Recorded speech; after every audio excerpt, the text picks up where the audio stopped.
Sobotnejší zápas na ihrisku v Žabokrekoch sa martinským futbalistom nevydaril.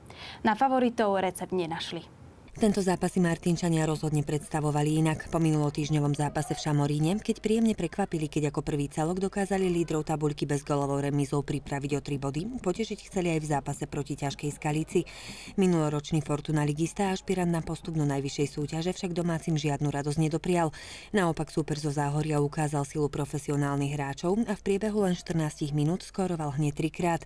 To sa udialo v prvom polčase a do toho druhého síce vstúpili zverenci Jozefa Šina s ambíciou skorigovať tento nepriaznivý stav, no na hostujúceho golmana recept nenašli.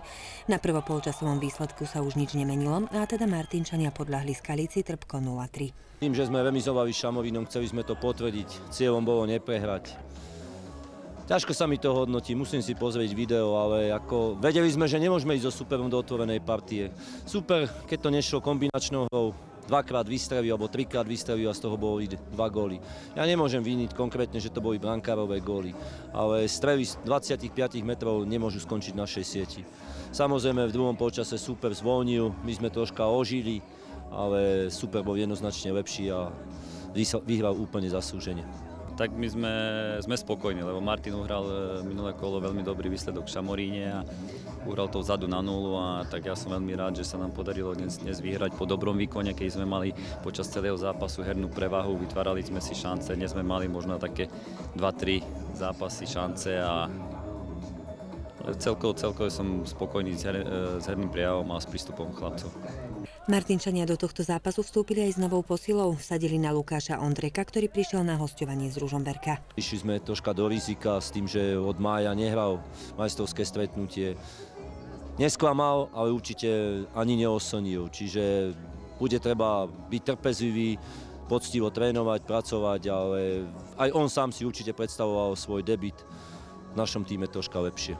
Tréner, máte za sebou teraz v podstate zápasy s 2 lídrami tabuľky, takže predpokladám, že teraz by to už možno mohlo trošku vychádzať postupne? A tak treba ísť od zápasu, ako niekto povie, že Pohronie je slabé.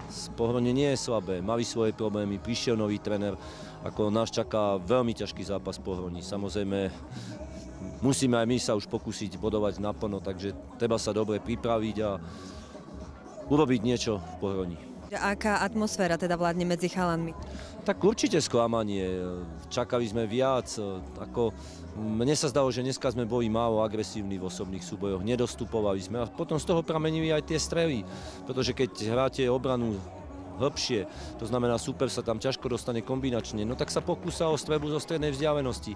A my tejto streľbe zo strednej vzdialenosti musíme jednoznačne zabrániť, vystúpiť proti hráčovi s loptou a nedovoliť mu vystreliť kvalitne a nakoniec sme z toho inkasovali 2 góly. Máme 7 zápasov, 4 víťazstva, 3 remízy, skóre myslím 14-2, takže môžeme byť spokojní. No, stratili sme doma nejaké body, ale boli tam niektoré veci.